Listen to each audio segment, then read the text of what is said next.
Decisions on a daily basis. आप CA में भी पहुंचे हो, डिसीजन ले लेंगे, ठीक है, एवरीडे बेसिस पे कुछ डिसीजन लेते हो। When is it that you take a decision? एक जनरल पॉइंट में आपको बोल रहा हूं, you will take decisions when there are choice of alternatives, when there are choice of alternatives. मानते हो कि नहीं? है ना, बहुत सारे जनों ने यही सोचा होगा कि जब मेरे पास चॉइस अवेलेबल हो ना, चॉइस ऑफ अल्टरनेटिव्स तो थोड़ा मेरा हाई फाई वर्ड हो गया, बट कैन आई से जब चॉइस अवेलेबल है तब डिसीजन लेना पड़ता है। अगर चॉइस अवेलेबल नहीं है तो काहे का डिसीजन? कोई डिसीजन की बात ही नहीं है कि नहीं? बोलो बराबर कि नहीं बोल रहा हूं मैं यार?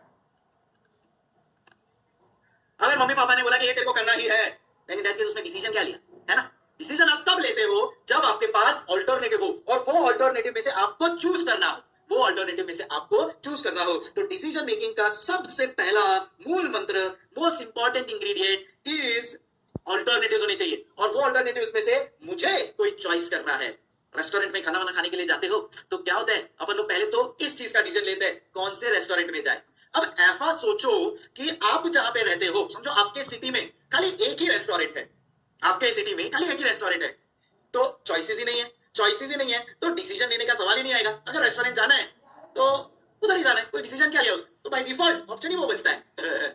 बट ऐसा तो है नहीं। आज आप जहां पे भी रहते हो वहां पे कैन आई से 1 2 3 4 5 10 20 100 200 डिपेंड्स कहां पे। जैसे आप बॉम्बे जैसे शहर में रहते हो तो हमारे यहाँ तो बतेरे बतेरे ऐसे बहुत सारे रेस्टोरेंट्स हैं, या अगर आपको ऐसे दिल्ली विल्ली कोई जैसे गांव जगह पे रहते हो तो हो सकता है कि बहुत कम लिमिटेड हो, बट चॉइस तो है, दो या उससे ज्यादा तो रेस्टोरेंट्स है ही ना। तो इसका मतलब क्या है, मेरे पास चॉइस है, और वो चॉइस में से मुझे डिसीजन लेना है कि यार रेस्टोरेंट ए में जाऊं, रेस्टोरेंट बी में जाऊं, रेस्टोरेंट सी में जाऊं, किसका खाना अच्छा है, किसका एम्बियंस अच्छा है। I am thinking because alternatives है मेरे पास, और वो ऑल्टरनेटिव्स में से मुझे मेरे चॉइस का ऑल्टरनेटिव सिलेक्ट करना है। जब मैं उसको सिलेक्ट कर लूंगा मैं बोलूंगा मैंने डिसीजन ले लिया। अब ये तो एज आई सेड करते आ रहे हैं, but now the thought process is going to change. कैसे? आइए बताओ। देखो, अब पहली चीज तो समझ गए कि अगर डिसीजन मेकिंग आपको करना है, डिसीजन लेना है, देन इन दैट केस अपने पास क्या होना चाहिए?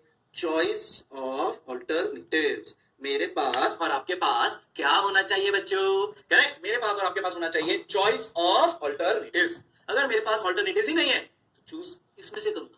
तो सबसे पहला इंग्रेडिएंट समझ में आ गया, चॉइस ऑफ अल्टरनेटिव्स। दूसरा, डिसीजन कभी भी अपन लेते हैं फ्यूचर के लिए, जो पास में हो गया उसके लिए कभी डिसीजन नहीं लेते। मेरा आज 10th स्टैंडर्ड का रिजल्ट आया तो मुझे कौन सी स्ट्रीम में जाना है तो मेरे फ्यूचर का रिजल्ट था, फ्यूचर का डिसीजन था। मेरे को समझो 12th स्टैंडर्ड, ठीक है ना, मैंने कॉमर्स लिया हुआ है, 11th आया, 12th आया, 12th स्टैंडर्ड में मेरे को 90% आए। उसके एग्जाम मेरे को 12th स्टैंडर्ड में 90% आए। अब क्या 12th स्टैंडर्ड के बाद क्या क्या होता है? 12th स्टैंडर्ड के बाद बीकॉम करना ही है। आजकल तो क्या बीकॉम, बीएमएस, बैफ, बीबीआई, बहुत सारे उसमें भी कोर्सेज आ गए। I'll tell you, when I was in 12th standard, BCom तो मुझे करना ही था, और उसमें हमारे पास हमारे टाइम में इतने सारे ऑप्शन नहीं थे, बीएमएस, बीबीआई, बैफ, ये सब ऑप्शंस नहीं थे, तो मेरे को क्या करना था? बीकॉम करना ही था, तो उसमें मैंने कोई डिसीजन नहीं लिया। 12th के बाद बीकॉम तो करना ही है, उसमें कोई डिसीजन नहीं है ना, वो तो ऑब्वियस है। बट 12th के बाद मैं सीए करूं, मैं सीएस करूं, मैं आईसीडब्ल्यू करूं, मैं सीएफए करूं, मैं एमबीए करूं, मैं एक्चुअली करूं, मैं फलाना करूं, मैं ढिंकना करूं, ये क्या है? ये सब ऑल्टरनेटिव्स है, और ये ऑल्टरनेटिव्स में से मुझे एक चॉइस पिकअप करना है, और ये सब मेरे फ्यूचर के लिए है, ये सब मेरे फ्यूचर के लिए है। तो मेरा जो सेकंड इंग्रेडिएंट है दैट इज फ्यूचर ओरिएंटेड। मेरा जो सेकंड इंग्रेडिएंट है दैट इज फ्यूचर ओरिएंटेड। ए सब जिगड़ू, क्या सब जिगड़ू? दो सबसे इंपॉर्टेंट चीज चाहिए डिसीजन लेने के लिए। आपको अब क्या ही बात करूं, आप मेरा लेक्चर देख रहे हैं, आपने ये भी तो डिसीजन लेके ही किया ना, बराबर ना? आपने सोचा होगा नहीं मुझे कॉस्टिंग के लिए तो बेस्ट प्रोफेसर चाहिए, तब जाके आपने मुझे चूज किया। सर प्लीज आराम से उतरो नीचे। ओके मतलब बेसिकली कहने का मतलब है, जब आप यहाँ पे कॉस्टिंग पढ़ रहे हैं मेरे साथ, वो भी तो आप डिसीजन लेकर ही पहुंचे। चॉइस ऑफ अल्टरनेटिव्स थे आपके पास, professor A B C D E F, उसमें से फॉर सम पैरामीटर्स आपने चूज किया, और अब ये फ्यूचर ओरिएंटेड के लिए कि भाई अब मैंने आज चूज किया ये इसके लिए कि भाई फ्यूचर में कॉस्टिंग पढ़ूंगा, सीए का एग्जाम दूंगा, पास हो जाऊंगा अच्छे मार्क्स से, सबको मिठाई खिलाऊंगा, वाह वाह क्या बात है। कहने का मतलब choice of alternatives plus future oriented एक जगह जब जमा हो दोनों, choice of alternatives future oriented, तो क्या होता है?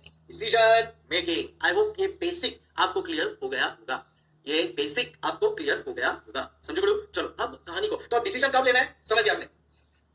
कब? हाँ, जब चॉइस ऑफ अल्टरनेटिव्स हो और फ्यूचर ओरिएंटेड हो, जब ये दोनों combine, then we have to take a decision. तो अब डिसीजन कब लेना है अपने को क्लियर हो गया पब्लिक? चॉइस ऑफ अल्टरनेटिव्स और फ्यूचर ओरिएंटेड दोनों मिल जाते हैं, तब अपन क्या लेते हैं? डिसीजन। तब अपन क्या लेते हैं? Decision. Now comes CA final costing, now comes our level. अब जो डिसीजन लेना है ना, इसके दो टाइप होते हैं। जो डिसीजन लेना है ना, इसके दो टाइप होते हैं। एक जिसको मैं कहूंगा कि समझो अगर आपको शादी करनी है, मन में लड्डू फूटा, समझो आपको शादी करनी है। शादी करना भी एक डिसीजन ही है। इतने सारे ऑल्टरनेटिव्स हैं, वो ऑल्टरनेटिव्स में से चूज करना है दोनों के लिए। आप लड़के हो तो लड़कियों के कितने सारे ऑल्टरनेटिव्स हैं, आप लड़के हो तो लड़कों के कितने सारे ऑल्टरनेटिव्स हैं।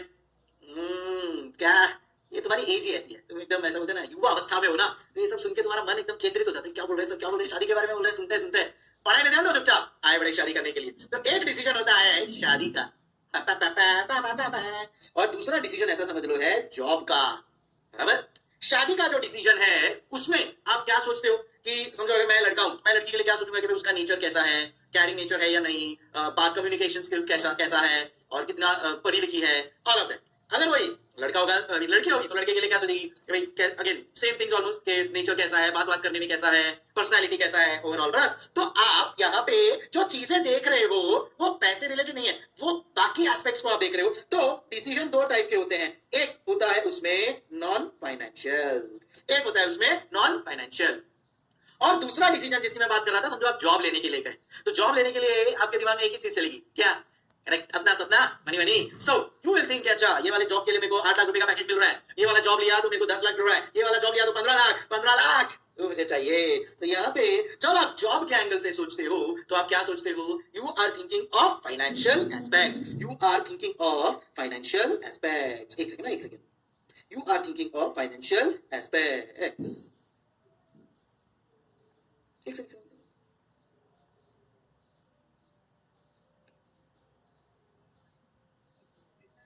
ओके, बराबर, अब सही है, ठीक है। सो जब मैं शादी की बात कर रहा था तो क्या आप शादी में पैसा देखते हो? नहीं नहीं सर, जरा भी नहीं। हम तो देखते हैं सामने वाला क्वालिफाइड है, देखो सामने वाले पे और खुद पे भरोसा होना चाहिए, है कि नहीं? अब बोलोगे सर डाउरी मिलता है, वो कस के मिलेगा।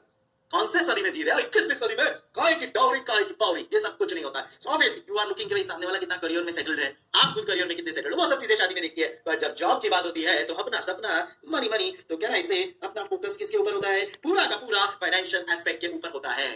समझ गुरु, मानते हो कि नहीं मानते? सर बिल्कुल बिल्कुल मानते हैं। तो अपने को बीइंग अ चार्टर्ड अकाउंटेंट, अपने को बीइंग अ चार्टर्ड अकाउंटेंट, तो आप और मैं दोनों चार्टर्ड अकाउंटेंट हैं। We have to think for decisions of two types, एक फाइनेंशियल, दूसरा नॉन फाइनेंशियल। क्या बोला? एक जॉब फाइनेंशियल, दूसरा शादी नॉन फाइनेंशियल, बराबर। अब जब ये फाइनेंशियल एस्पेक्ट पे डिसीजन लेना है, अब जब ये फाइनेंशियल एस्पेक्ट पे डिसीजन लेना है आपको, देखो तो सर अपने को अभी यहाँ पे फाइनेंशियल या फाइनेंशियल नॉन फाइनेंशियल दोनों है, दोनों है। आपको यहाँ पे दोनों फाइनेंशियल नॉन फाइनेंशियल डिसीजन दोनों के ऊपर एस्पेक्ट के आपको डिसीजन लेना है आपके लेवल पे, ये फाइनल के लेवल पे। बट फिलहाल अपन फोकस किस पे करेंगे? अपना फोकस फिलहाल फाइनेंशियल पे, बाद में नॉन फाइनेंशियल भी करना, करने दोनों है। Again I am telling you, ये फाइनल में अपने को करना दोनों है, ठीक है। अब अगर मैं यहाँ पे फिलहाल मेरा फोकस एज ऑफ नाउ, मेरा फोकस किसके ऊपर है? फाइनेंशियल डिसीजन मेकिंग के ऊपर। फिलहाल एज ऑफ नाउ मेरा फोकस किसके ऊपर है? फाइनेंशियल डिसीजन मेकिंग के ऊपर। और जब मैं ये फाइनेंशियल डिसीजन मेकिंग ले रहा हूं तो मैं क्या एनालिसिस करूंगा? Correct, my analysis will be of cost and benefit. कभी भी याद रखना, जब आप फाइनेंशियल डिसीजन लेते हो ना तो आपके दिमाग में सिर्फ यही चीज चल रही होती है, क्या? Cost benefit. मैंने अभी आपको बताया था कि समझो आपको जॉब चाहिए, समझो कोई बंदा, समझो एक एग्जांपल लेते हैं, ठीक है। कोई बंदा राजस्थान के कोई एक गांव में, कोई बंदा एक राजस्थान के गांव में, कोई भी राजस्थान का कोई गांव है, या उत्तर प्रदेश, बिहार, ये महाराष्ट्र, कहीं का भी कोई एक राजस्थान का, कोई भी एक जगह का गांव, उसमें एक चार्टर्ड अकाउंटेंट है, उसमें एक चार्टर्ड अकाउंटेंट है, ठीक है। उसको 3 जगह से ऑफर है, उसको 3 जगह से ऑफर है। एक, वो जो गांव में रह रहा है वहां से उसको ऑफर आया, ठीक है। दूसरा, उसी स्टेट के सिटी से ऑफर है, स्टेट के सिटी से ऑफर आया उसको, ठीक है। एंड तीसरा, समझो ना, ये राजस्थान के स्टेट का सिटी तो ये ले लेते अपन से, जयपुर से उसको ऑफर आया, ठीक है। एंड तीसरा उसको ऑफर आया मुंबई से, तीसरा उसको ऑफर आया मुंबई से, ठीक है। अब अगर मेरे को यहाँ पे उसके लिए डिसीजन लेना है तो क्या डिसीजन लेंगे, मैं आपको कुछ चीजें बता दूं। तो ये जो बंदा है ना, जब वो गांव में कर रहा है तो खुद का घर, खुद के ही घर पे सब मम्मी पापा है, खाना वाना सब मिल जाता है, यहाँ पे उसको सब चीज अच्छी है, यहाँ पे बट उसको सैलरी मिल रही है 7 लाख रुपए की।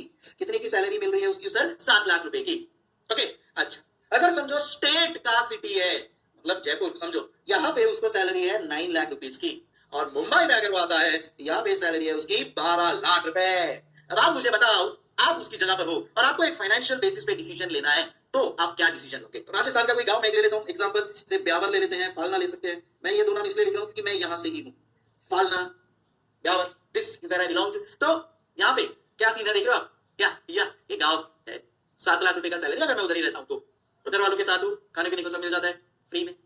स्टेट क्या सिटी, जयपुर में जाता हो तो 9 लाख थोड़ा सा पास नहीं है, और मुंबई में गया तो 12 लाख। आपका डिसीजन क्या होगा? आप क्या बोलेंगे? आप बोलोगे सर ऑब्वियो, सर मुंबई, मुंबई मुंबई में सबसे ज्यादा पैसा मिल रहा है, सर लेना ही है सेकंड तो जयपुर, या थर्ड सर खुद के उसमें ले लेना। अब अगर आप इसी बेसिस पे डिसाइड कर लोगे तो ये गलत होगा।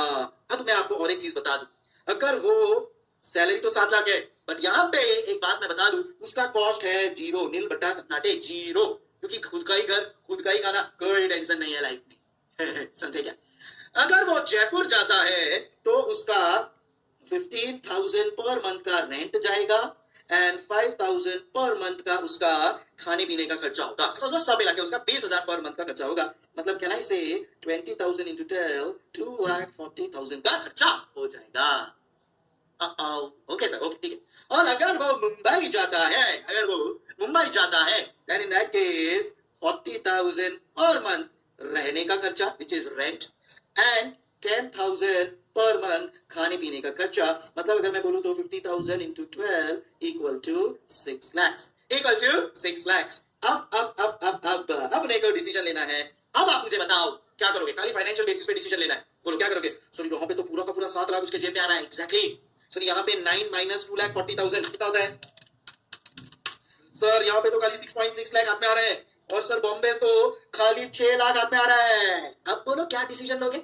हाँ बोलो बोलो, टेल टेल। अब बताओ ना क्या डिसीजन लोगे? सर बेटर है कि वो गांव में जहाँ पे उधर ही उसको जॉब ले लेना चाहिए सर, फाइनेंशियल बेसिस पे सर बेस्ट तो वही है। एग्जैक्टली तो आपने खाली खाली बेनिफिट देखा नहीं, आपने साथ में कॉस्ट भी देखा, एंड ये कॉस्ट बेनिफिट को इवैल्यूएट करने को कहते हैं फाइनेंशियल डिसीजन मेकिंग। ये कॉस्ट बेनिफिट को इवैल्यूएट करने को कहते हैं फाइनेंशियल डिसीजन मेकिंग। ए समझिगड़ू, वाह सर कितना इजी है। सर इजी, अपनी लाइफ में तो सब इजी है, क्या टेंशन है। बट आपको ये क्लैरिटी आ गया क्या? डिसीजन मेकिंग कब होगा? जब चॉइस ऑफ ऑल्टरनेटिव्स और फ्यूचर ओरिएंटेड, तब आपको डिसीजन लेना है। डिसीजन तो लेना है पर दो चीज के लिए, या तो फाइनेंशियल या नॉन फाइनेंशियल। फिलहाल अपना फोकस किसके ऊपर है? सर फाइनेंशियल के ऊपर अपना फोकस है। फाइनेंशियल के ऊपर फोकस है तो अपने को किसके ऊपर देखना है ध्यान? कॉस्ट बेनिफिट को इवैल्यूएट करना है भाई, है भाई, है भाई। चल अब आप लोग इतना सा पार्ट बना लो, क्लैरिटी